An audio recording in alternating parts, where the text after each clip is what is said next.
c'est lancé. Bonjour à tous. Bonjour à tous, bienvenue dans ce webinaire qu'on anime entre France Carbone Agri, Capgemini et Terrinovia sur la biodiversité et l'intégration du label bas carbone dans vos stratégies biodiversité. On va attendre peut-être encore 1 minute que tout le monde se soit connecté, mais on va commencer vraiment dans pas longtemps, je vous rassure. En attendant, je vais tout simplement commencer par nous présenter nos invités. Donc, c'est notre deuxième webinaire de l'année, France Carbone Agri. Le premier avait été dédié au multifinancement au mois de février. Il est toujours accessible, ce webinaire, sur le lien qu'on avait envoyé et que vous pouvez nous demander si ça vous intéresse. Et ce deuxième webinaire, on le consacre à l'intégration du label bas carbone dans vos stratégies biodiversité. Parce qu'on pense que les crédits carbone générés par les projets agricoles ont bien plus de valeur que le carbone lui-même. Et donc, pour soutenir ce propos, on va avoir un webinaire à 3 voix, donc à peu près 20 minutes pour Anne-Sophie Herbert, qui est Senior Manager chez Capgemini Invent, dans l'entité Sustainable Futures, qui est dédiée à l'accompagnement de la transition durable. Anne-Sophie développe aux côtés de Juliette de Maupeux et d'Anne-Sophie Fouché les sujets sur la nature et sur la biodiversité. Merci Anne-Sophie pour Merci, bonjour à tous. Merci pour ton implication de nos côtés. Et Anne Schneider, qui est ingénieure agronome chez Terrinovia. Terrinovia, c'est un institut technique, l'institut technique de la filière des huiles et des protéines végétales et de la filière chanvre. Et elle est chargée d'études sur la place des légumineuses dans les systèmes de culture et elle est responsable technique sur les services écosystémiques. Bienvenue Anne et merci beaucoup aussi de votre engagement à nos côtés. Donc on va démarrer l'intervention par Anne-Sophie pendant à peu près 20 minutes qui va vous présenter tous les enjeux business pour les entreprises autour de l'intégration de la biodiversité et réglementaire. Anne Schneider ensuite présentera pendant à peu près 20 minutes aussi l'intégration de la biodiversité dans le système du label bas carbone. Et puis moi, donc France Carbone Agri, pendant la vingtaine de minutes restantes, je vous présenterai la façon dont on pense qu'on peut utiliser le label bas carbone en le valorisant bien plus que pour sa valeur stricto sensu des crédits carbone. Voilà, et puis on aura, j'espère, 20 minutes de questions-réponses qui nous restera. Je vais partager mon écran. N'hésitez pas dans le chat à poser toutes vos questions au fur et à mesure, qu'on prendra peut-être toutes à la fin. Dans la partie Q et R, effectivement, vos questions sont à poser. Comme ça, on a Julien qui va pouvoir les regarder au fur et à mesure. Et voilà. J'espère que techniquement, tout se passe bien pour tout le monde. Sinon, mettez-nous aussi des petits mots dans le chat. Et je pense que vous voyez mon écran. Alors, on peut démarrer, Anne-Sophie, si ça te va. Merci beaucoup, Fanny, et bonjour à tous. Donc, je vais vous donner une introduction sur les sujets de biodiversité et les enjeux que ça peut avoir pour les entreprises, notamment avec des aspects réglementaires, mais aussi des sujets de positionnement vis-à-vis de grands cadres volontaires dont vous avez dû entendre parler. Donc, si on va à la slide suivante, on va commencer avec un petit panorama des grands enjeux sur la biodiversité, mais je doute que vous connaissez déjà bien ces sujets. On va regarder justement ces différents cadres réglementaires ou volontaires auxquels les entreprises peuvent répondre et qu'est-ce que ça veut dire pour elles. Et enfin, quelques recommandations d'approche qui feront complètement écho avec les présentations suivantes autour du label bas carbone sur l'investigation de toutes les opportunités possibles pour pouvoir valoriser les sujets biodiversité.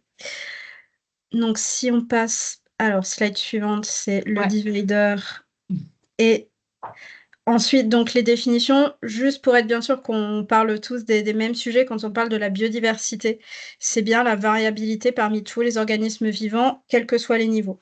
Au niveau des écosystèmes, au niveau des espèces, c'est souvent celui qu'on connaît le plus dans les différentes conversations qu'on peut avoir avec les gens quand on parle de biodiversité, mais aussi tout ce qui va être diversité génétique au sein des espèces. Et cette biodiversité, si on passe à la slide suivante, je pense que ce n'est une nouveauté pour personne. Elle impacte les activités humaines autant qu'elles en dépendent. Et l'IPBES, donc qui est l'organisme international qui s'occupe de ces sujets de biodiversité, a listé 5 grands facteurs de pression qui font qu'il y a une érosion de cette biodiversité. En top 1, tout ce qui est changement d'usage des terres et des mers. C'est notamment 90 de perte de biodiversité qui est due uniquement à 4 grandes chaînes de valeur, ce qui est quand même assez prégnant quand on voit que c'est des sujets aussi importants que l'infrastructure, l'alimentation et l'énergie. La surexploitation des ressources, qui revient à questionner la manière dont on consomme. Bien entendu, le changement climatique, aussi les sujets de pollution. Quelque chose de toxique pour l'humain peut aussi être toxique pour la biodiversité. Et enfin, et non des moindres, les espèces exotiques envahissantes. Pour ceux qui n'en ont peut-être pas entendu parler, ce sont des espèces qui viennent d'ailleurs, qui vont être introduites dans des milieux où historiquement elles n'étaient pas. Un exemple très concret, les beaux arbres à papillons que nous avons tous dans nos jardins, en réalité sont des espèces exotiques envahissantes parce qu'elles n'existent pas au sens, au sens de nos biomes européens. Et donc, à tout ça, la moitié du PIB mondial est impacté par cette perte de biodiversité. Ça démontre qu'il faut avoir un vrai changement de focale. Historiquement, le développement durable, si on passe à la slide suivante, était très focalisé sur des sujets de carbone. Alors c'est fantastique, tout le monde parle très bien de carbone aujourd'hui, sauf qu'il s'agit aujourd'hui de maintenant un peu dézoomer la focale et voir toutes les autres problématiques qu'il y a autour de l'impact environnemental et du développement durable. La biodiversité en fait partie. Donc vraiment, on se positionne dans ce côté dézoom et de sortie du tunnel uniquement focalisé sur le carbone, même si c'est une excellente clé d'entrée, comme Fanny le démontrera plus tard. Si on passe à la slide suivante, pourquoi la biodiversité, c'est un sujet qui est compliqué à prendre en compte pour les entreprises? C'est que ce n'est pas uniquement une mesure qu'on va pouvoir faire ou une estimation qu'on va pouvoir donner à partir d'un modèle. C'est des enjeux qui vont être multidimensionnels, avec dans la TNFD plus de 12 facteurs d'impact qui sont listés, des enjeux très spécifiques au niveau locaux. On se rend compte que on est plus dans une réflexion qui relève du sujet des limites planétaires, la fameuse donut theory dont vous avez dû entendre parler aussi, où on ne regarde plus uniquement une seule thématique, mais on doit avoir une vision très holistique et très pluridisciplinaire et à 3 voire 4 dimensions si on prend le temps, de manière à pouvoir bien comprendre et représenter la biodiversité. Ce qui explique que c'est plus complexe pour les entreprises à manipuler. D'ailleurs, ces entreprises, donc dont vous faites partie, sont, directement en lien avec ces sujets de biodiversité et on était preneurs, de voir, dans le chat un peu vos réactions. D'après vous, par rapport à votre activité, la perte de biodiversité l'a déjà impactée? C'est une menace à court terme, à moyen terme ou plutôt à long terme? Je vais ouvrir le chat.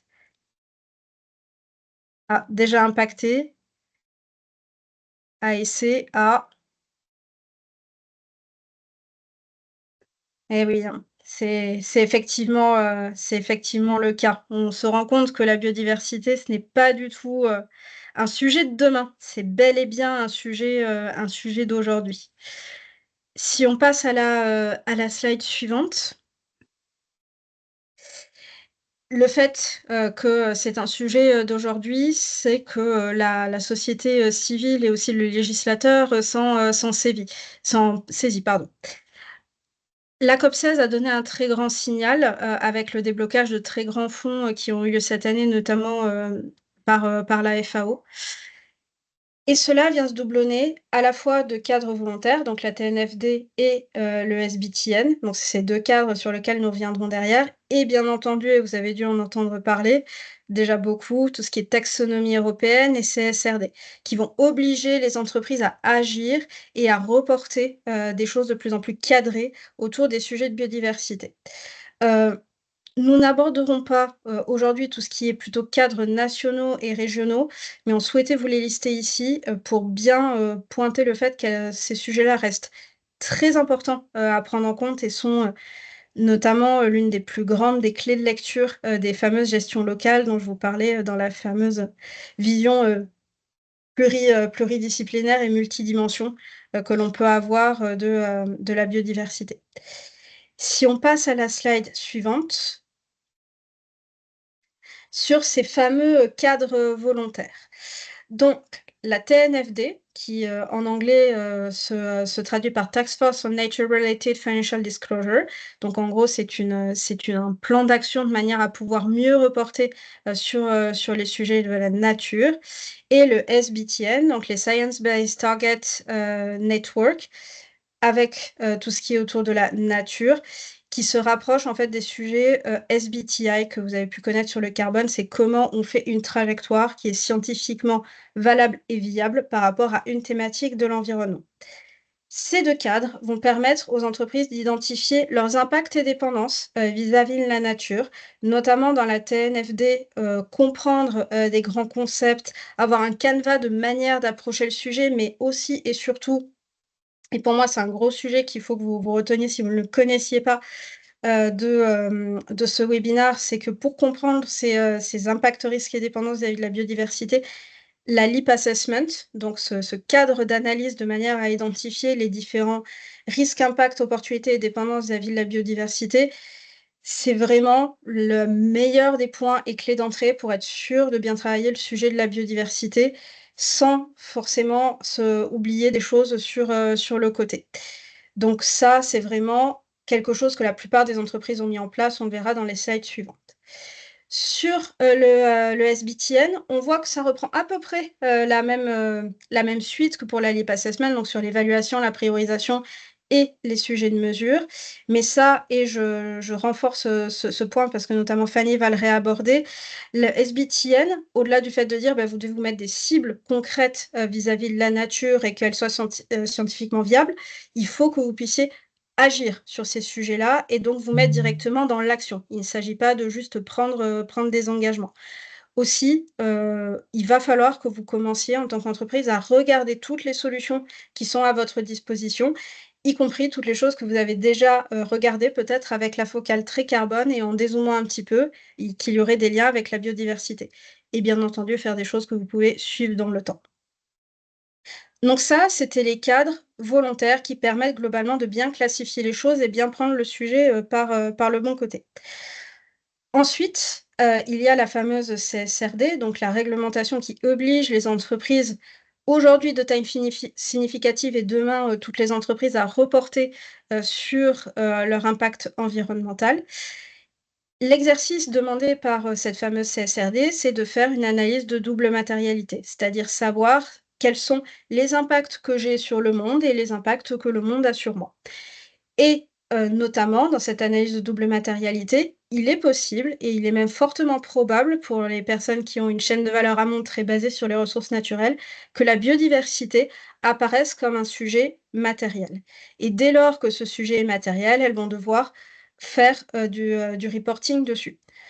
Petit point à noter parce que vous avez dû le suivre dans l'actualité, la réglementation Omnibus a, mis, un petit coup, d'arrêt à ces sujets, de reporting ou tout du moins a posé les différents sujets pour qu'il y ait une forme de simplification demain.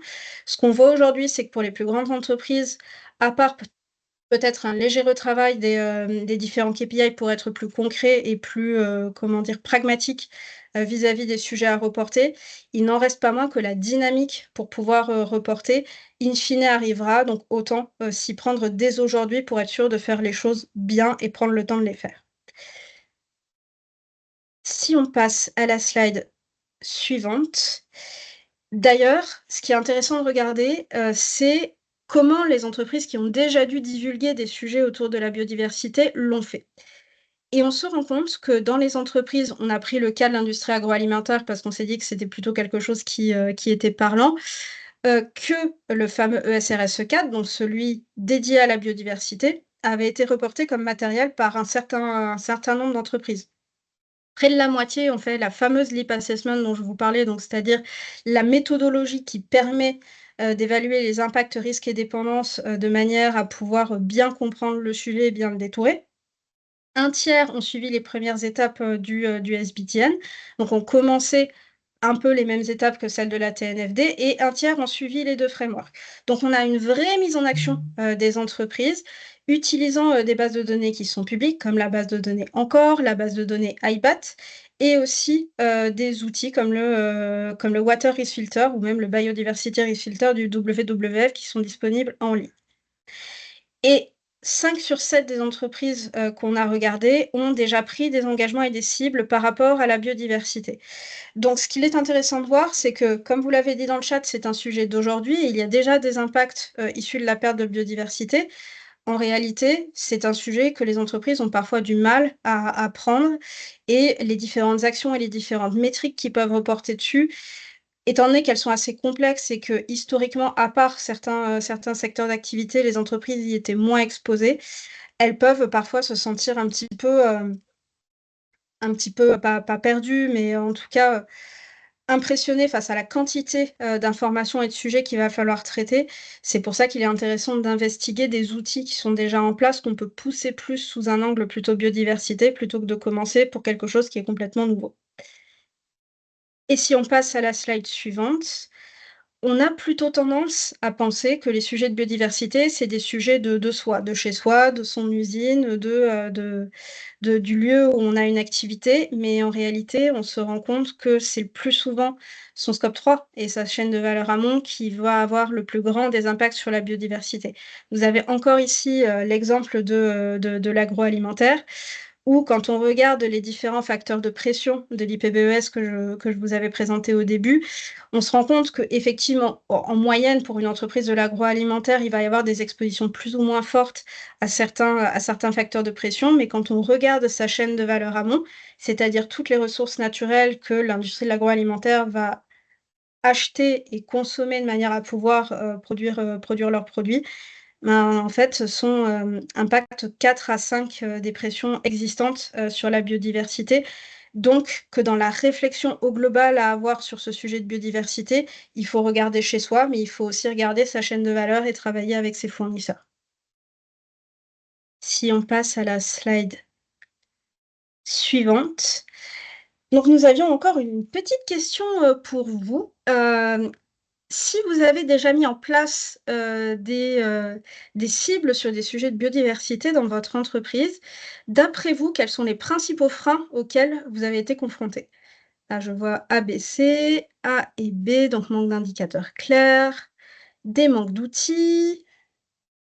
OK, pas mal de personnes en manque d'outils, des manques d'indicateurs clairs. OK, super intéressant. Donc c'est assez diversifié, ce qui, démontre de la complexité, du sujet. Mais en réalité, on se rend compte que pour la large majorité, le manque de clarté et de compréhension du sujet va dépendre, mais c'est surtout des sujets, d'outils et d'indicateurs clairs, donc de guides, malgré tous ces frameworks volontaires et malgré, le réglementaire, qui peut présenter un frein. Et c'est d'ailleurs ce qu'on a pu observer dans les reportings CSRD, comme vous l'avez vu en analyse d'entreprise de l'agroalimentaire. Et donc, pour conclure, comment on s'y prend finalement face à toute cette difficulté? On voit que des personnes ont avancé, on voit qu'on a plein de frameworks qui sont à disposition, mais ils sont pas forcément, facilement, manipulables parce qu'ils sont aussi, très gros. Pour nous, notre conviction en tout cas à Capgemini, c'est que les entreprises peuvent d'ores et déjà, passer à l'action. Passer à l'action en intégrant directement ce sujet de nature, au centre de sa performance augmentée. Ce qu'on appelle de la performance augmentée, c'est à la fois, mesurer des choses pour faire du reporting, mais c'est aussi mesurer des choses pour pouvoir faire de l'excellence, opérationnelle. Et vous pouvez, mettre en place des petits outils, en mode, tests sur vos sites et après les déployer de manière plus large, de manière à pouvoir prendre le sujet sur quelque chose de plus facilement manipulable et détourable. Utilisez les enjeux réglementaires comme tremplin. Ces tremplins, de réglementaires, ça va être de vous donner une certaine forme de cadre et aussi une certaine audibilité, vis-à-vis de vos comités exécutifs qui peut-être ont moins l'habitude, de voir, ces différents sujets. Intégrer donc et c'est en lien ces KPI au cœur de votre stratégie, ESG et encore une fois avec une vision très focalisée. Vous pouvez faire des mesures très larges en utilisant des outils. On a vu Encore, on a vu IBAT, mais savoir descendre plus bas et plus dans l'exhaustivité au niveau des sites, par exemple en utilisant des techniques innovantes comme l'ADN environnemental et enfin, surtout pensez à votre chaîne de valeur, pensez à vos fournisseurs. On sait qu'on les interroge pas mal, sur des sujets carbone, sur de la collecte de la donnée.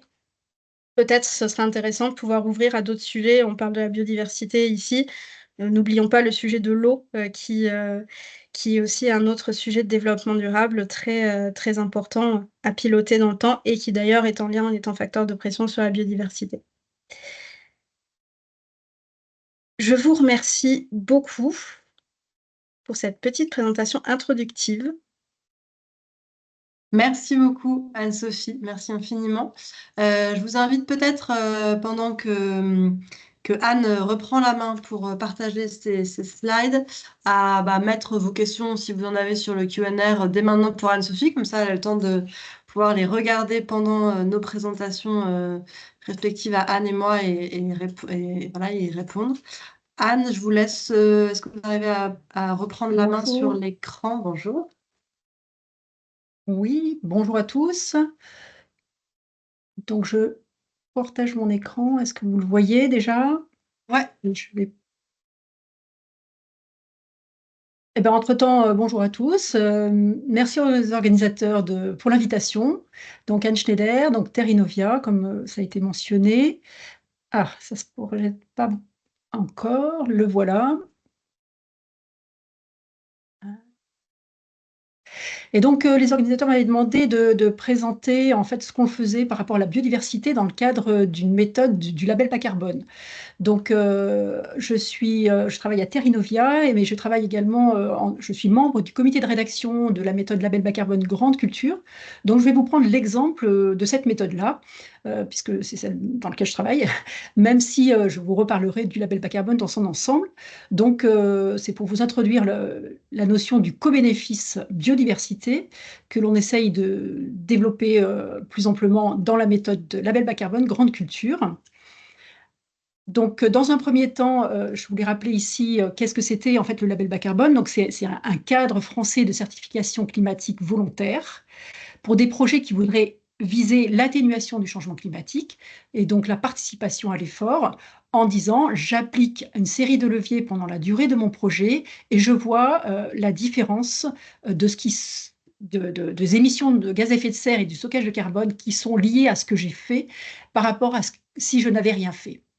Donc, ce cadre de certification permet donc d'avoir une méthodologie précise pour certifier la façon dont on va comptabiliser les réductions d'émissions de gaz à effet de serre qu'un projet vend de gré à gré sous forme de crédits carbone, qui sont donc reconnus formellement par les autorités publiques françaises. Et donc, on a ce système où finalement, c'est un individu, un agriculteur, ou alors un... Ah mince, ça, je crois que ça c'est... la projection, c'est défaite. Voilà. Donc, c'est bien la façon dont l'agriculteur ou le collectif d'agriculteurs va pouvoir, en portant un projet labellisé, pouvoir alors négocier un prix avec un acheteur de son projet, sachant qu'il y a eu un auditeur qui a certifié que son projet a suivi une méthode approuvée par le label bas carbone et que donc la façon dont il a comptabilisé les réductions d'émissions sont claires et fiables. Et donc, il peut négocier le prix auquel il vend ses efforts. Et parmi les méthodes qui ont été approuvées, il y a des méthodes sectorielles et notamment la méthode label bas carbone Grande Culture qui couvre la production végétale, la plus importante dans les productions végétales, qui sont les grandes cultures, sachant qu'il y a aussi des méthodes qui concernent les ateliers d'élevage. Donc voilà, donc là, dans le cadre de cette réflexion sur l'atelier grande culture au sein de la production végétale, qui est la majoritaire dans les productions végétales, à côté des ateliers spécialisés ou des cultures pérennes, comme la vigne et autres. Donc nous avons décidé, sous l'impulsion des associations spécialisées des grandes cultures, de mettre en place en fait une façon de se mettre d'accord sur la façon de comptabiliser ces réductions d'émissions sur ce secteur-là, avec un comité exécutif qui représente nos associations spécialisées, qui nous a demandé à un groupe d'instituts techniques appuyés par AgroSolutions de rédiger cette méthodologie. Et pour cela, on s'est appuyé donc sur les instances publiques et puis les instances de recherche pour nous aider à cadrer la façon de faire en suivant le décret, et des comités d'experts associés pour pouvoir valider la façon de s'y prendre. Et on a même testé ces éléments-là avec un comité des usagers qui permettait du coup de faire des allers-retours avec des gens qui voulaient mobiliser cette méthode, soit dans des outils, soit dans des projets, en travaillant séparément, spécifiquement les sujets, sachant que du coup, dans les méthodes label bas carbone, il y a également des dimensions de co-bénéfice, on va en revenir. Donc là, cette méthode-là, elle a été éprouvée comme étant valable pour le label bas carbone en août 2021. Et depuis, donc il y a des projets qui sont en train de se mettre en œuvre en la mobilisant pour vendre en fait des crédits carbone. Donc c'est une méthodologie qui est arrivée un peu après le secteur de l'élevage. Donc c'est simplement maintenant qu'on commence à avoir des projets qui émergent. Et là, on est en train aussi, entre-temps, de mettre à jour la méthode pour que ce soit toujours scientifiquement valable, mise à jour par rapport au retour d'expérience et avec des références qui soient toujours mises à jour et actualisées. Donc dans ce cadre-là, le label bas carbone, dans la façon dont on a défini au niveau du décret, doit préciser la façon de comptabiliser à la fois les réductions d'émissions et le stockage de carbone. Et pour cela, on propose une série de leviers, c'est-à-dire d'actions qui soient possibles à mettre en œuvre pour l'agriculteur sur sa ferme, afin d'avoir des effets en ce sens-là par rapport à la réduction des émissions de gaz à effet de serre.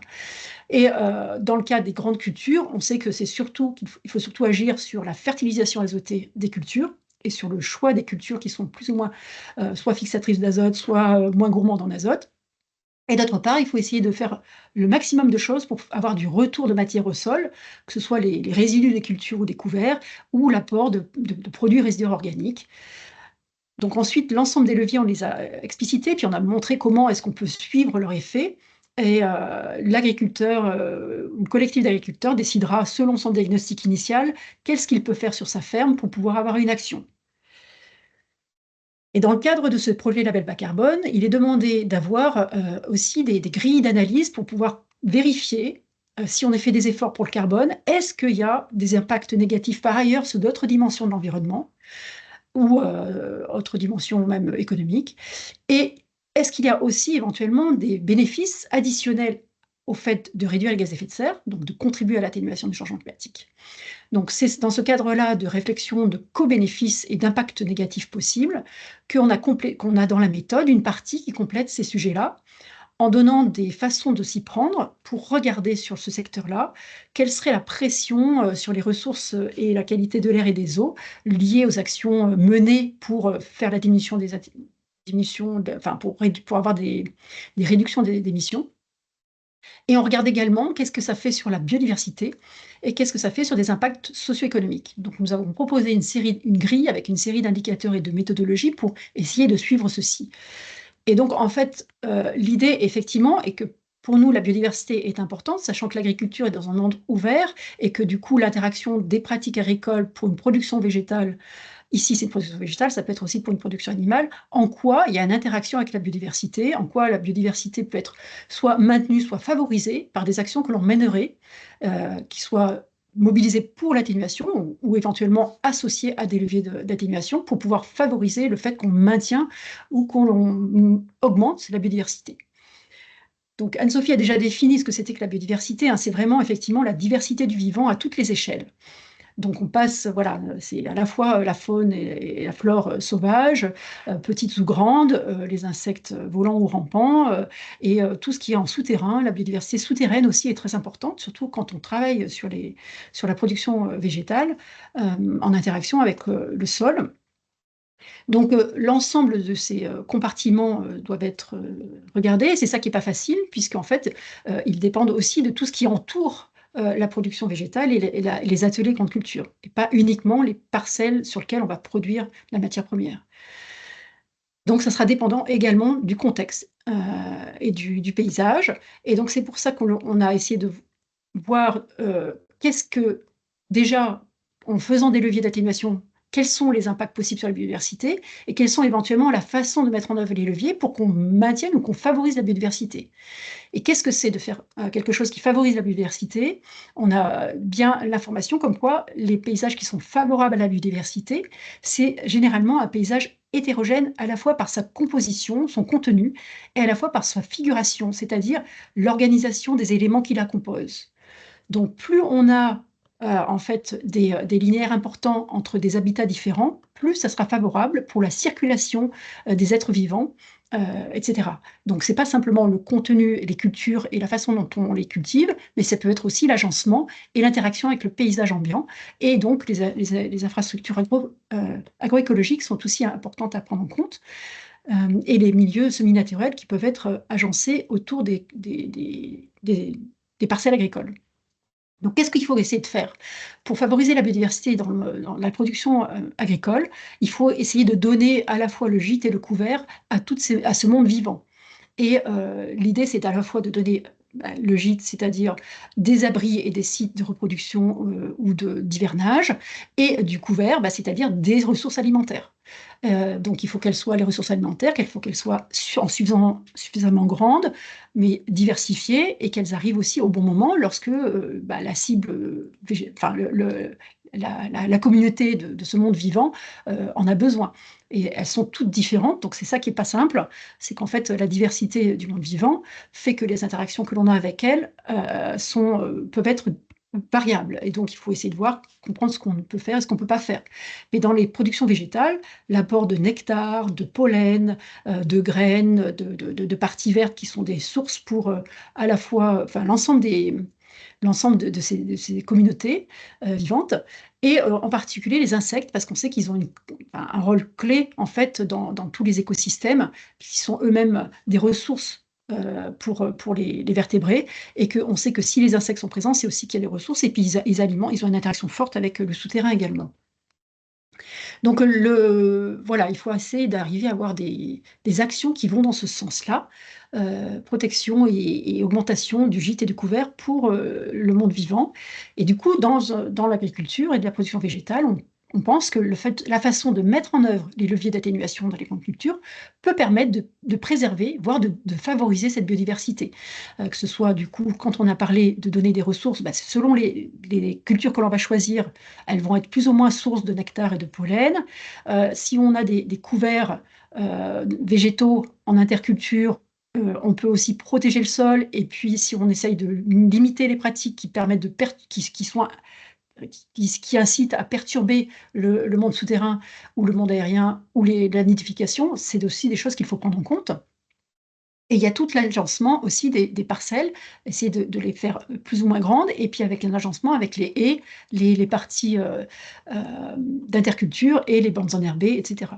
Donc, on a la capacité, en production végétale, d'essayer d'agir en conséquence à la fois pour la production végétale, pour la préservation de la biodiversité, et si on mène des leviers d'atténuation, à ce moment-là, on peut très bien aussi combiner ça avec de la biodiversité, pour voir où c'est qu'il y a des antinomies, ou des synergies, et c'est ça l'intérêt. Donc, on regarde spécialement dans ce cas-là l'occupation du sol, les pratiques agricoles et les effets directs ou indirects. Et ensuite, selon les enjeux de la région, ça peut être, on cible plus ou moins une communauté, une façon de faire. Il faut avoir un diagnostic initial pour savoir ce qui est possible. Mais en tout cas, ce qu'on veut proposer dans cette méthode-là, c'est d'essayer de valoriser ce que les gens pourraient faire par rapport à la biodiversité pour donner une valeur supplémentaire au projet carbone. Et donc, on a donc développé une série d'indicateurs qui couvrent l'ensemble des sujets, qui essayent d'être suffisamment assez économes dans les données supplémentaires à collecter par rapport à un projet carbone, et qui en même temps peut avoir un sens pour parler des impacts sur la biodiversité. C'est tout l'enjeu des choses. Et donc, on a proposé de la façon de regarder ça, puisque la biodiversité, c'est simplement des évolutions des indicateurs qui peuvent donner un info entre si c'est un projet de 5 ans, c'est ce qui est le cas sur les labels bas carbone grande culture, voir dans les 3 dernières années, est-ce qu'il y a quelque chose de mieux par rapport aux 3 années avant le projet, sur une série d'indicateurs pour pouvoir dire que oui ou non, le projet de carbone peut aussi dire qu'il est intéressant pour la biodiversité. Voilà, j'ai essayé de brosser rapidement, parce qu'on m'avait dit qu'il fallait que ce soit très court, ce sujet sur la biodiversité au sein d'un exemple de méthode de label bas carbone. Et les autres instituts techniques agricoles ont aussi cette démarche-là dans les autres méthodes. Et après, on essaye d'accompagner la transition pour appliquer ces leviers d'atténuation et d'accompagner les agriculteurs pour maîtriser la façon de faire la transformation de leur système en interaction avec les autres partenaires du Conseil agricole. Voilà, je vous remercie. Merci beaucoup, Anne. Merci infiniment. Comme pour Anne-Sophie, peut-être profitez-en pour poser vos questions sur le Q&A dès maintenant. Comme ça, Anne peut les regarder pendant cette dernière partie et puis répondre dans la foulée. Je vais repartager mon écran. Hop. Est-ce que... Je vous demande une seconde. Alors, attendez, hop, je vais passer tout ça et je vais arriver à la partie de France Carbone Agri. Hop, on y arrive. Vous voyez mon écran? Tu vois mon écran? Vas-y. Merci beaucoup à toutes les deux. Donc, on arrive sur cette dernière partie qui va être vraiment... on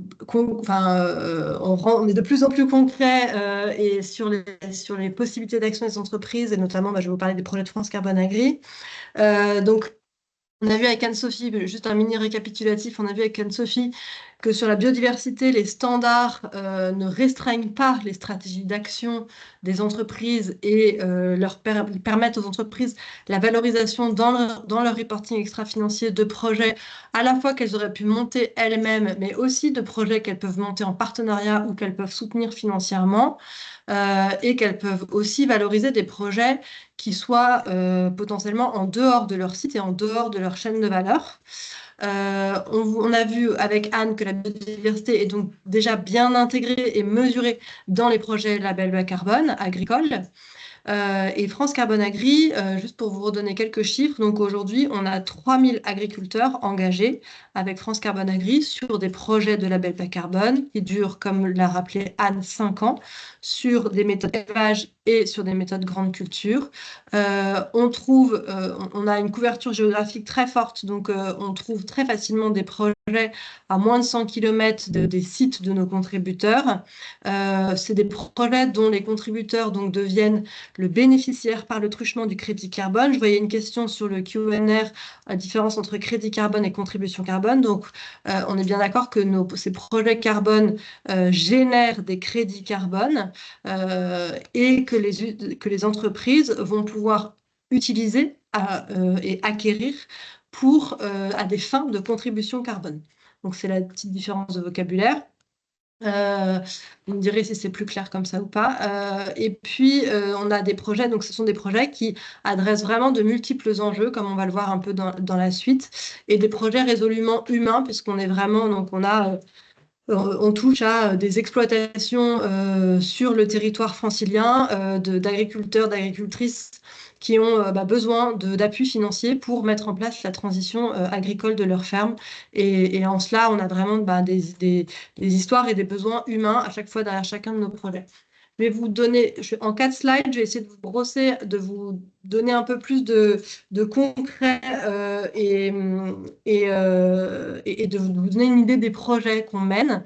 Ce ne sera pas exhaustif, mais j'espère que ça vous aidera à vous les imaginer. Donc là, je vous ai mis l'exemple d'une exploitation en élevage donc c'est une exploitation qui est en agriculture biologique. L'agriculture biologique, on a 15% de nos projets qui sont en agriculture biologique. On a 45 vaches laitières sur cette exploitation qui sont alimentées à l'herbe. Et donc, avec du coup, pas de labour, pas d'irrigation, pas d'utilisation de produits phytosanitaires et pas d'engrais. Et donc, on a un entretien et un développement des prairies dans le cadre de cette exploitation qui stocke le carbone et offre là un refuge de biodiversité, comme l'expliquait Anne. Donc, rentrer dans un projet label bas carbone pour ces exploitants-là, bah, ça leur a permis vraiment de bénéficier d'un appui technique et d'aller plus loin dans la mise en place de certains des leviers. Donc, ils ont choisi là, typiquement, de mettre en place 4 leviers, l'amélioration du logement des vaches, l'amélioration de l'adéquation entre la race des vaches qui sont présentes dans l'exploitation et leur alimentation, le remplacement du tourteau de soja par le tourteau de colza et l'implantation de prairies temporaires. Je ne vous détaillerai pas chacun de ces leviers pour des questions de temps, mais vous aurez accès aux slides dans la suite. Donc, la mise en place de chacun de ces 4 leviers permet à cette exploitation de faire baisser ses émissions carbone de 367 tonnes en 5 ans et de stocker 40 tonnes de carbone sur 5 ans. Et ce projet a donc aussi un certain nombre de co-bénéfices mesurés, dont une augmentation de la contribution au maintien de la biodiversité. C'est un projet qui est en cours. C'est un projet qui, une fois qu'il aura été mené à son terme, sera audité, donc comme l'expliquait Anne, par un cabinet externe, et donc où on mesurera et où on certifiera les gains carbone et les co-bénéfices du projet. Je vous passe aussi un levier, un des leviers pour réduire les émissions en élevage, pour vous montrer que les leviers qu'on met en place dans le label bas carbone, comment est-ce que ça interagit sur les co-bénéfices et sur notamment le co-bénéfice biodiversité. Donc là, il s'agit de l'implantation des haies. En haut à droite, vous avez la petite mapping qui vous montre les 7 catégories de leviers qu'on peut mettre en place dans le label bas carbone sur la méthode élevage. Et donc, un des 7 groupes, c'est les infrastructures agroécologiques. Donc, on incite les agriculteurs, en fonction évidemment de leurs enjeux, de leur région, de leurs projets et du diagnostic de leurs exploitations, à mettre en place des infrastructures écologiques, dont des haies, et qui vont avoir un impact direct pour supporter la biodiversité. C'est un levier qui fait partie du label bas carbone parce qu'il va avoir un effet de stockage du carbone dans le sol. C'est un levier, il faut le savoir, et je voulais vous l'expliquer pour vous expliquer le principe, enfin le besoin du label bas carbone. C'est un levier qui peut poser des difficultés pour l'agriculteur, qui génère des coûts à la plantation, qui génère des coûts au niveau de l'entretien, et qui, dans un premier temps, du moins, peut peut générer quelques pertes de rentabilité à court terme. Ça, c'est pour vous expliquer que donc, les agriculteurs qui s'engagent dans des projets de label bas carbone, ces agriculteurs qui veulent mettre en place qui veulent avoir une transition agroécologique, mais qui ont besoin d'appui financier pour le faire. Parce que ces transitions agroécologiques vont nécessiter de l'investissement, de la formation. Il va y avoir des risques à prendre, à faire peser sur l'exploitation, au moins dans un premier temps, parce que tout changement, dans un premier temps, peut générer une période d'instabilité. Et donc, il y a donc des freins économiques aux agriculteurs. C'est ce qu'ils citent comme un des freins principaux pour mettre en place les leviers de la transition agroécologique dans le rapport du Shift Project, qui sont des freins économiques. Et donc, ces projets de label bas carbone, c'est pour ça qu'ils sont là. C'est pour être ce petit plus économique et ce support financier aux agriculteurs pour mettre en place cette transition agricole. Un autre exemple d'une exploitation en grande culture, parce qu'on a aussi des projets de grande culture. Là, vous avez une capture d'écran en fait, de ce que vous pouvez retrouver sur notre plateforme carbiose.fr, qui est la plateforme sur laquelle vous retrouvez tous les projets label bas carbone de France Carbone Agri. Donc ici, vous avez juste un petit extrait qui explicite un projet ici à Douy-la-Ramée, en Seine-et-Marne, d'une exploitation de 200 hectares qui a choisi de travailler sur l'introduction de légumineuses fixatrices d'azote et sur l'augmentation de la quantité de biomasse restituée par les couverts végétaux. Qui va donc avoir aussi un certain nombre de... je cherche le tonnage carbone, mais il a disparu de cette slide, je suis désolée, qui est généré, mais il y a bien du carbone généré.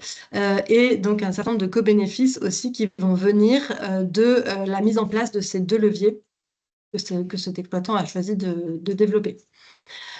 Autre exemple de levier pour réduire les émissions en grande culture. Donc ici, en grande culture, on a 3 groupes de leviers dans cette méthode qui recouvre évidemment des dizaines et des dizaines de pratiques. Donc l'implantation de couverts végétaux, c'est une pratique qui va elle aussi permettre de favoriser la biodiversité, puisque donc ici, comme l'expliquait Anne, on fournit le couvert à la biodiversité. On améliore aussi grandement la vie du sol et en améliorant la structure et la portance du sol, en limitant l'érosion, évidemment en aidant sur les questions d'infiltration d'eau, puisque les sols vont bien mieux accueillir et filtrer et accueillir la pluviométrie. Voilà, vous dire aussi que ces pratiques qu'on retrouve dans le label bas carbone, que ce soit dans la méthode grande culture ou dans la méthode élevage, donc France Carbone Agri, on exploite bien ces 2 méthodes. On va retrouver la plupart des pratiques qu'on retrouve dans ces méthodes, pardon, on les retrouve dans les pratiques d'agriculture régénérative. Donc j'ai repris ici le standard SAI de l'agriculture régénérative qui est sorti il n'y a pas très longtemps.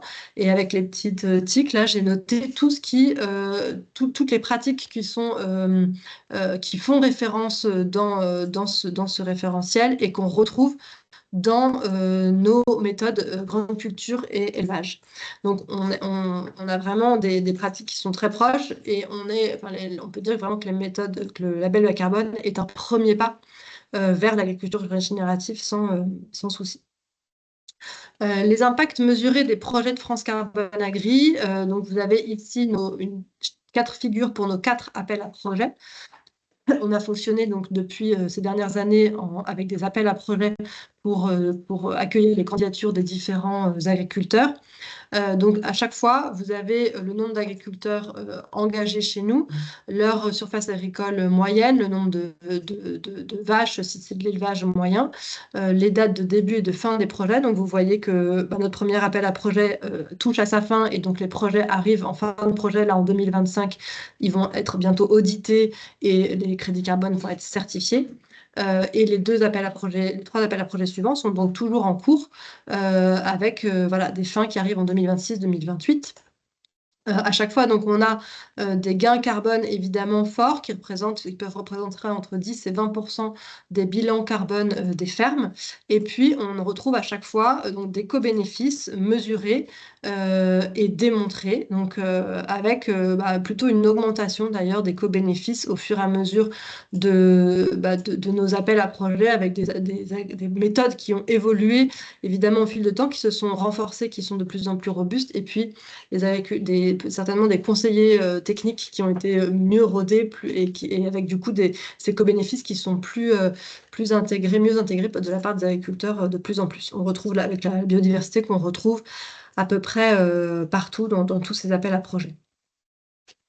Cette slide pour vous dire que donc, le label bas carbone aujourd'hui est essentiellement valorisé en contribution carbone. Donc à gauche, vous retrouvez le référentiel SBTi Net Zero avec ces 4 recommandations d'action avec l'établissement d'objectifs à court terme, à plus long terme, la neutralisation des émissions résiduelles et la contribution au-delà de la chaîne de valeur, le BVCM.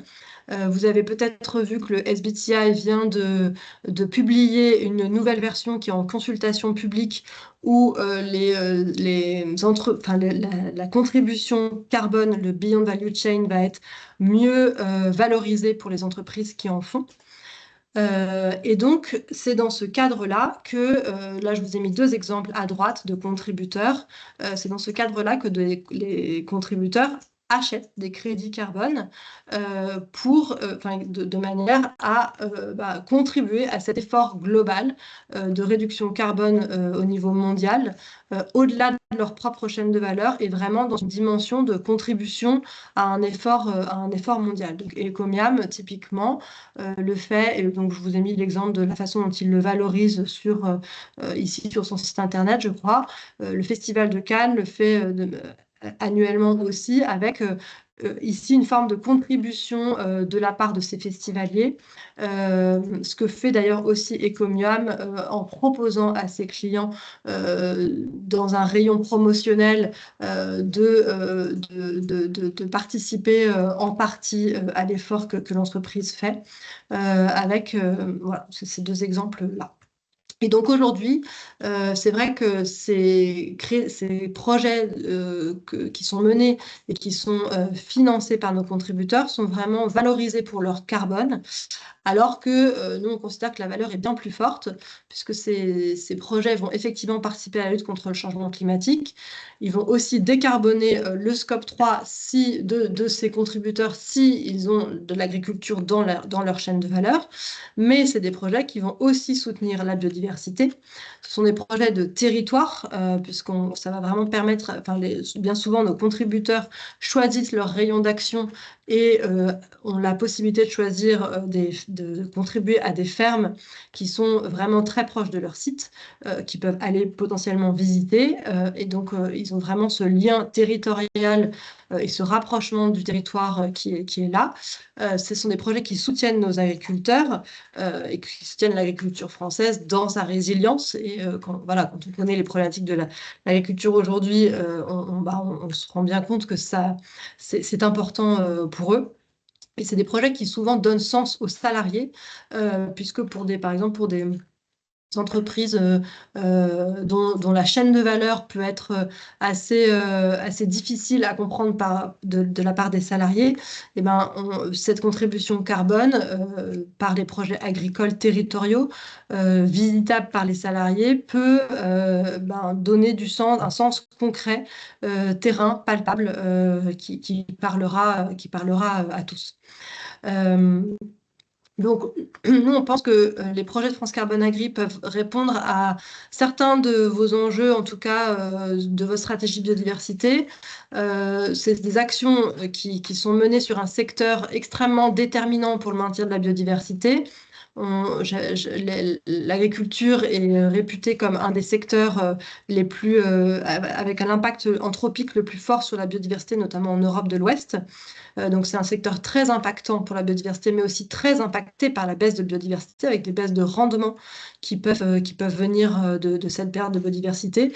Donc il faut aider l'agriculture à protéger cette biodiversité et à faire avec cette biodiversité. C'est un schéma aussi qui est très simple pour le passage à l'action, puisque c'est des projets qui sont déjà existants, qui attendent leurs contributeurs pour certains. Le cadre, les outils, l'accompagnement sont déjà existants, déjà utilisés par les agriculteurs qui connaissent tous le label bas carbone, qui le plébiscitent et qui le reconnaissent. Donc c'est des choses qui existent déjà sur le terrain, qui sont déjà utilisées.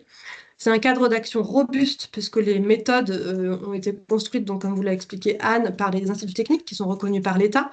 Et c'est des méthodes qui ont déjà évolué, elles en sont à leur V2 pour la grande culture et l'élevage d'ailleurs.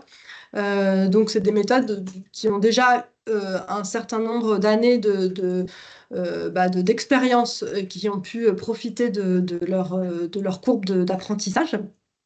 Ce sont des indicateurs de moyens et d'impact qui sont solides et qui sont largement utilisés dans le secteur. Et puis, c'est des projets qui peuvent éviter de démultiplier justement les projets, puisqu'ils répondent, comme on l'a vu, ils répondent à plusieurs enjeux.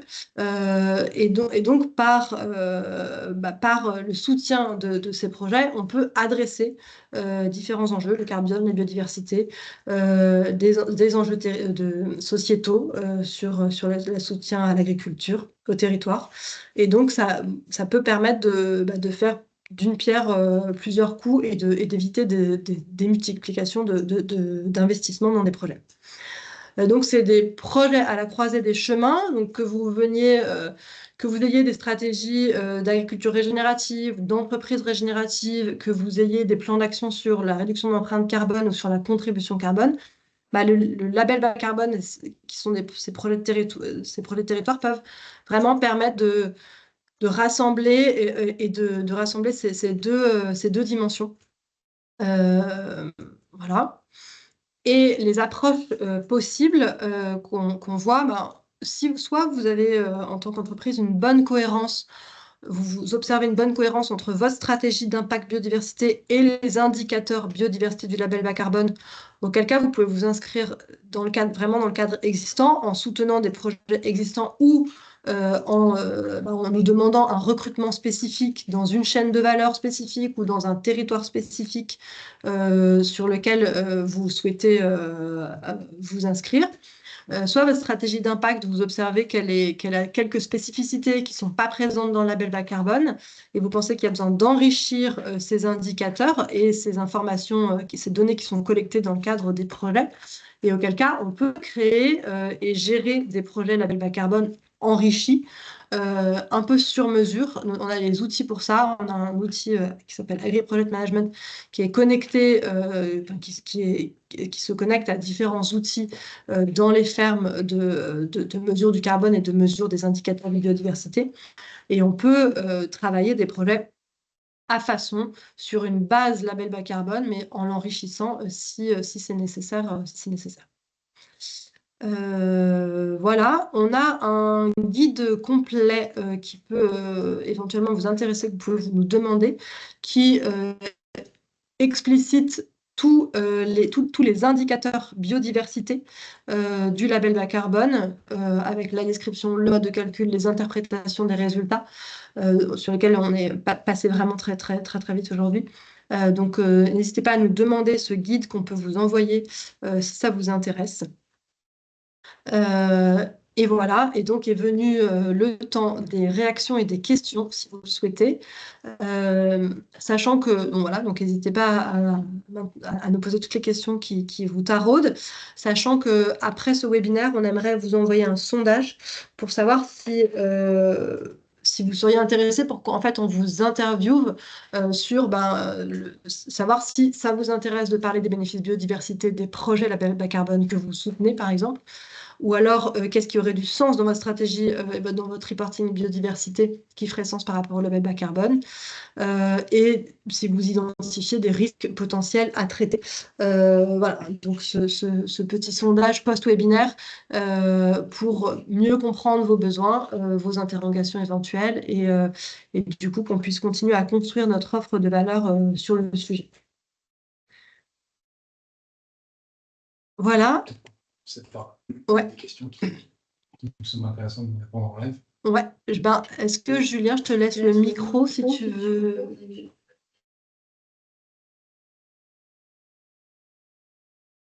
Je peux parler. C'est bon. Ok. Je joue mon micro. Ouais. Très bien. Bonjour à tous. Il y a quelques questions qui me sembleraient intéressantes de répondre, auxquelles il me semblerait intéressant de répondre de vive voix. Les deux premières sont pour Anne, à savoir. On va les retrouver.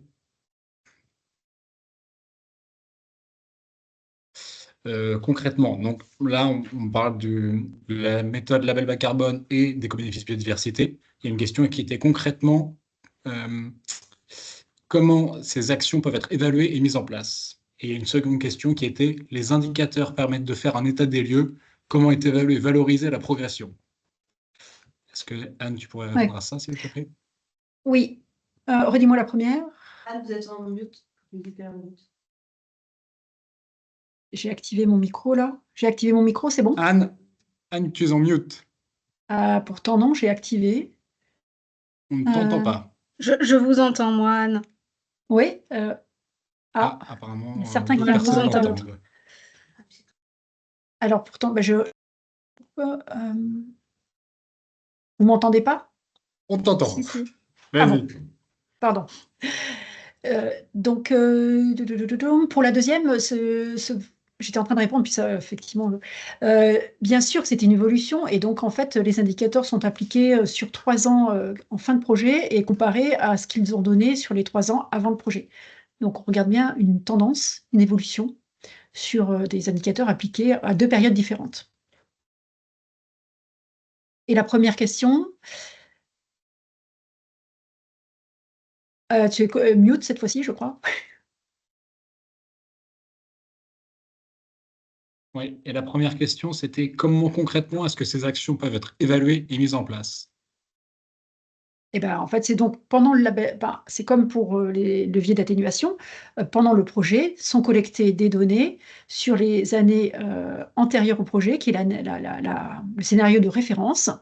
Et ensuite, que ce soit pour les sujets carbone ou pour les sujets co-bénéfices, lesquels qu'ils soient, dont la biodiversité. Et ensuite, au cours du projet de 5 ans, sont collectées des données pour pouvoir vérifier ce qui est fait en début de projet, en simulant ce qu'on va appliquer pendant 5 ans et ce qu'on va pouvoir récupérer comme réduction d'émissions. Par contre, pour les indicateurs de biodiversité, c'est ce qu'on estime pouvoir faire en connaissance de cause, mais c'est les mesures et les quantifications de ce qu'on va faire au cours de 5 ans qui vont permettre de le caractériser. Donc, par la comparaison dont je parlais, 3 dernières années par rapport aux 3 années précédentes. Ok, super. Merci de tes précisions. Maintenant, une autre question qui s'adresse plutôt à Fanny. Est-ce que l'intégration de ce co-bénéfice pourra permettre d'enfin trouver des acheteurs de crédits carbone agricoles produits selon le label bas carbone? Il me semble que pour l'instant, ils font défaut. D'autre part, l'intégration du co-bénéfice biodiversité peut-il enrichir le prix des crédits carbone générés? Je vais venir là pour éviter les problèmes de son. Alors, oui, donc effectivement, le marché du crédit carbone n'est pas forcément très évident en ce moment. C'est un marché qui est pas aussi dynamique que ces dernières années. Il y a différents éléments qui nous laissent à penser que c'est un marché qui peut être plus dynamique assez rapidement. Des évolutions notamment réglementaires sur la cessibilité des crédits carbone qui devraient arriver dans les prochains mois. Aussi d'un point de vue des référentiels, par exemple le SBTI, qui va permettre de beaucoup mieux valoriser les actions des entreprises sur le Beyond Value Chain, qui devrait redonner aussi des couleurs au marché. Mais vous avez complètement raison, la biodiversité est aussi un élément qu'on aimerait vraiment beaucoup développer pour rendre ce marché plus attractif et qui aboutira peut-être effectivement à la segmentation des crédits carbone en fonction de leur typologie, notamment sur leur richesse en termes d'indicateurs. Aujourd'hui, on a des projets effectivement qui peuvent être plus ou moins riches en termes de leviers mis en place et donc en termes d'indicateurs, de co-bénéfices développés. Et donc, on a certainement besoin de segmenter ces crédits carbone en fonction de cette richesse.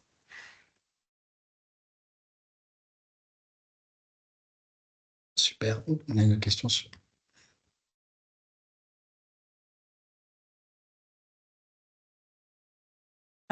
Et à Anne-Sophie, si elle voit des questions auxquelles elles veulent répondre, de aussi le faire spontanément en même temps que Julien remonte les questions officiellement.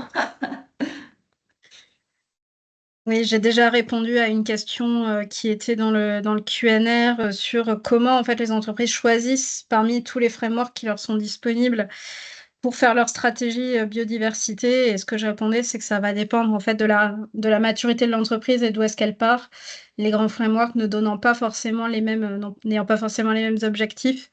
Donc c'est justement tout l'enjeu de les regarder et de voir lesquels sont les plus à même de pouvoir combler les sujets sur lesquels vous voulez avancer plus précisément, sachant qu'ils se répondent les uns les autres. Donc ça permet de pouvoir avoir une sorte de vision 360 du sujet.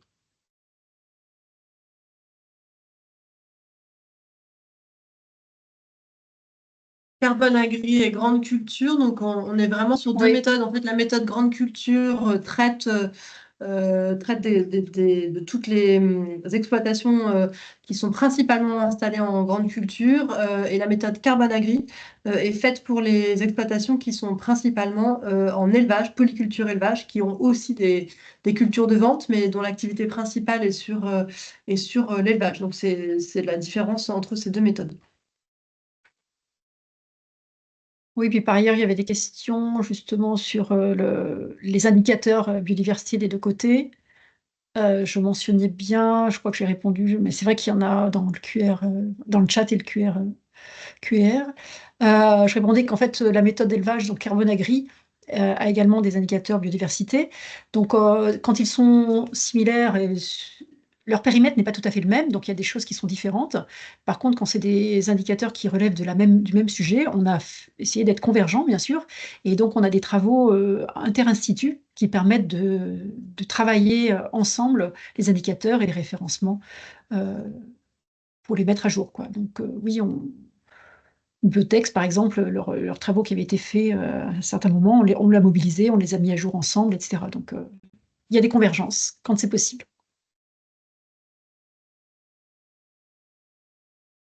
À la question, est-ce qu'une coopérative peut racheter les crédits carbone de ses propres agriculteurs? Oui, elle le peut. Effectivement, c'est des choses qui sont en évolution. Enfin, effectivement, les coopératives peuvent acheter les crédits carbone de ces agriculteurs. Et à la question de la contribution et de la compensation, donc aujourd'hui, il n'y a que certains secteurs obligés qui peuvent comptabiliser les crédits carbone en compensation. Il s'agit du secteur de l'aérien français, des vols intérieurs français, et le secteur de l'énergie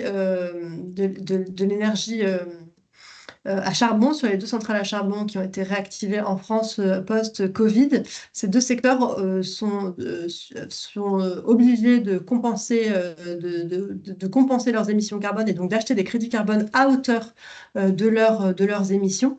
Tous les autres secteurs qui sont notamment dans les référentiels SBTI, ne peuvent pas soustraire les émissions carbone de leur bilan.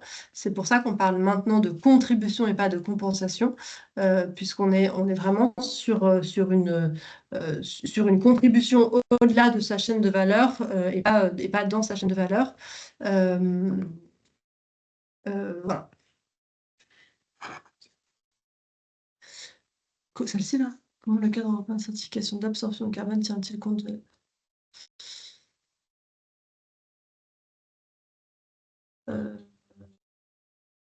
Là, je ne sais pas trop y répondre. Est-ce qu'Anne-Sophie, tu sais répondre à cette question? Comment le... la fameuse méthodologie, si ça rentre dans le SBTN ou la CSRD, c'est ça? Ouais. Alors, c'est une très bonne question. Ça me permet d'aborder un point qu'on n'a pas forcément eu le temps d'aborder. C'est que globalement, aujourd'hui, les cadres qui sont donnés, que ce soit par le... Alors, CSRD, c'est réglementaire et SBTN, on est sur du volontaire, hein. Et CSRD, c'est du reporting. SBTN, on est plutôt sur de la mise en place de cibles. En réalité, ce que je vous encourage à regarder, c'est les indicateurs qui sont donnés, s'ils sont déjà listés en termes d'unités, parce que de toute manière, la CSRD est prescriptrice par rapport à des unités, mais pas forcément sur une méthodologie de mesure, par exemple. Donc, malheureusement, je ne connais pas cette méthodologie-là parce que j'imagine que c'est quelque chose de technique et d'experts, mais ce qu'il faut que vous reteniez, c'est qu'aujourd'hui, il n'y a pas forcément de mapping entre des initiatives et ces cadres SBTN ou CSRD. C'est justement un travail qui a initié par les entreprises pour pouvoir faire le pont. Et tout reste à faire pour mieux valoriser ces externalités positives sur la biodiversité qui aujourd'hui sont assez peu mises en exergue dans les cadres, à part ceux que je vous ai présentés aujourd'hui. Je vois une question sur le prix du crédit carbone. Donc, on est en ce moment plutôt sur un prix du crédit carbone pour de l'agriculture française, sur un tarif autour de 42-45 euros, en fonction justement des bénéfices des projets, des co-bénéfices des projets. On voit effectivement une demande... je voyais une autre question dans ce sens-là. On a une demande effectivement forte des contributeurs au-delà du carbone sur les co-bénéfices des projets. Donc ça fait partie des critères de choix de nos contributeurs, beaucoup. l'éco-bénéfice, pas que biodiversité. Pour certains contributeurs, c'est l'eau qui va être vraiment le cœur du sujet. Ça dépend souvent des secteurs d'activité et en fait des impacts des entreprises, évidemment, ce sur quoi elles veulent cibler leur stratégie. La proximité géographique est aussi un critère clé déterminant pour les entreprises. Et puis les typologies de méthodes entre grande culture et élevage en fonction de certaines affinités ou de certaines chaînes de valeur. Il va y avoir ce critère-là qui va être important aussi pour les contributeurs. Il faut savoir sur le prix du carbone que on se rapproche, on va vraisemblablement le prix du carbone entre la forêt et l'agriculture va vraisemblablement progressivement se rapprocher parce que la forêt a des obligations qui montent sur certains points qui fait que les prix des deux secteurs vont probablement avoir tendance à se rapprocher dans les prochains mois, prochaines années. Est-ce que vous avez vu des questions, Anne-Sophie et Anne, auxquelles vous voulez répondre Je pense en qu'elles plus elles se recoupaient pas mal sur certaines.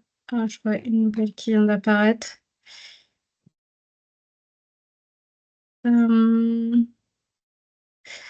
Oui, il y en a pas mal, c'est des questions assez précises et techniques sur qu'est-ce qui rentre ou pas forcément dans le LBC. Il y avait une question intéressante qui était sur le lien avec du crédit biodiversité éventuel, au-delà du crédit carbone. C'est une question qui est intéressante parce que, au même titre que les crédits carbone, on peut être très décriés dans leur début. Là, les crédits biodiversité, c'est un petit peu la même chose. Donc aujourd'hui, enfin en tout cas, je ne sais pas comment ça se positionne vis-à-vis du LBC, mais les entreprises regardent ce sujet-là avec pas mal de précautions pour s'assurer qu'il y ait des bons standards pour pas forcément acheter des droits, entre guillemets, à de l'érosion de biodiversité, alors qu'en changeant leurs pratiques, les entreprises peuvent faire un petit peu mieux.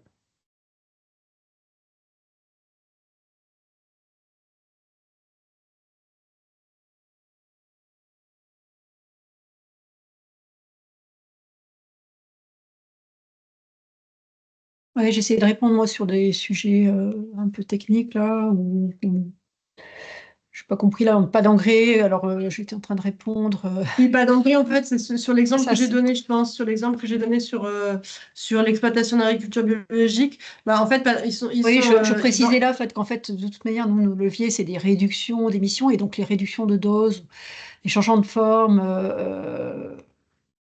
Ouais, Et, mais et là, en le choix des l'occurrence, cultures permet d'avoir un effet, même si on n'évite pas complètement les engrais. Donc, ça dépend de quel engrais on parle. Voilà, j'ai essayé de répondre un peu au fur et à mesure les questions, mais c'est vrai que je ne les ai peut-être pas toutes parcourues, moi, de mon côté encore. ouais, c'est pas évident de les parcourir en live en même temps qu'on présente. Ouais. Je pense qu'on est à peu près bon. Là, il y a encore Ok. deux dernières questions là, qui viennent d'arriver. Bon. Ah bon.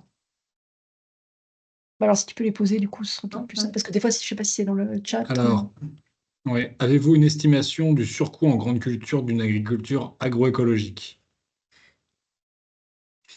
Bon, ça, c'est une question un peu vaste qu'il faudrait préciser. Ça dépendra du contexte, ça dépendra de quoi on parle. Mais pour le moment, ce qu'on essaye de faire, nous, c'est d'avoir un conseil qui permet de dire que l'agroécologie doit être aussi au service de la production agricole.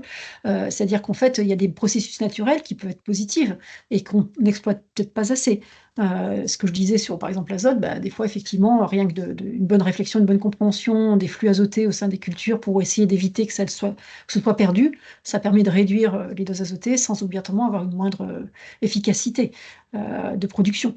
Donc, c'est tout l'enjeu de mobiliser l'agriculture agroécologique, mais on sait bien qu'effectivement, ça risque d'être avec des prises de risques, et c'est surtout que c'est dans un contexte mouvant, avec les aléas climatiques qui se renforcent, fait que bah, justement, les prises de risques sont encore plus importantes, notamment vers certains leviers qui sont d'intérêt pour l'atténuation et la biodiversité. Donc, on est vraiment toujours dans un besoin de gérer les compromis ou les oppositions et surtout d'être confronté à des paradoxes des leviers qu'on pensait super intéressants, finalement, c'est aussi compliqué de les mettre en place en ce moment. Voilà, faire plus de couverts, mais avec les étés plus secs, ça peut être difficile de les faire lever. Les cultures de printemps, c'est intéressant, mais des fois, c'est plus sensible aux températures hautes ou au gel tardif, etc. Mais c'est tout l'enjeu de l'accompagnement technique qui est vraiment important pour pouvoir réussir la transition agricole et l'accompagnement économique pour assurer la prise de risque qu'ont les agriculteurs là-dessus. Et donc, ce genre d'accompagnement est vraiment nécessaire et je pense que c'est du coup dans l'intérêt des deux, à la fois des entreprises privées et des agriculteurs, d'arriver à justement se rencontrer sur ce genre d'enjeux, pour gérer ensemble à la fois voilà, les enjeux des agriculteurs, la volonté collective et puis les nécessités de justifier de ce qu'on fait par rapport à la biodiversité et au carbone en tant qu'entreprise. C'est d'ailleurs un sujet qu'on travaille en interne à France Carbone Agri, puisqu'on a une personne qui va travailler à la comptabilisation des coûts de mise en place des leviers au sein de fermes de polyculture élevage, dans le cadre d'un appel à projet qu'on a géré, qui vient de se terminer il y a peu de temps. Oui, et puis nous, dans les évaluations multicritères des changements de pratiques chez les agriculteurs, c'est vraiment fondamental, justement. Ouais. Tout à fait. Qui accompagne les agriculteurs sur le plan technique, expliciter la façon dont se passent les projets, mais concrètement, France Carbone Agri, on a 80 partenaires techniques sur le territoire qui sont nos développeurs de projets, qui sont les organismes qui vont vraiment accompagner les agriculteurs depuis le début du projet, depuis le diagnostic initial jusqu'au bilan final, en passant par évidemment tout l'établissement du plan carbone avec l'agriculteur et les visites de parcours au fil du projet. Donc, c'est que ces partenaires techniques-là, c'est des coopératives. Souvent, c'est aussi les Serres France, c'est aussi les chambres d'agriculture, c'est des associations locales. C'est des acteurs assez différents qui couvrent bien, qui sont en tout cas qui sont implantés sur le territoire et qui sont les personnes qui suivent les agriculteurs techniquement déjà depuis longtemps et on s'appuie sur ces partenaires techniques-là pour développer, pour accompagner les agriculteurs. Oui, le conseil agricole existe déjà en France depuis un moment et donc il y a les conseillers des chambres d'agriculture, les conseillers des COP et lorsqu'on monte un projet et puis les instituts techniques avec qui interagissent pour donner des références techniques et donc on est en interaction, on a déjà un écosystème qui fonctionne collectivement et après lorsqu'il y a un projet, que ce soit carbone et qui mobilise ou pas la biodiversité, il y a effectivement des accompagnements techniques qui sont déjà prévus avec les relations classiques ou des nouvelles personnes, quoi. Ça dépend des régions. Il y a peut-être une question pour toi, Anne-Sophie. Quelle intégration des impacts biodiversité dans le cadre de certification d'absorption de carbone, CRCF européen? Oula, alors là, vous me prêtez une expertise que je n'ai pas. C'est quand même toi qui vas répondre. C'est quand même moi qui vais répondre. Si tu sais, Fanny, vas-y. Ouais, moi ce que je voulais dire par rapport à toutes vos questions, parce que j'avoue que en plus comme il y en a sur la conversation et sur les Q&A, on a un peu de mal à voir peut-être toutes les questions en live. Ce qu'on peut faire, c'est dans tous les cas faire un Q&A. Moi j'ai bien envie de reprendre toutes les questions à tête reposée un peu et de les compiler notamment parce que certaines rebondissent les unes sur les autres. Peut-être de faire un FAQ dans un second temps et de vous envoyer les réponses à ces questions.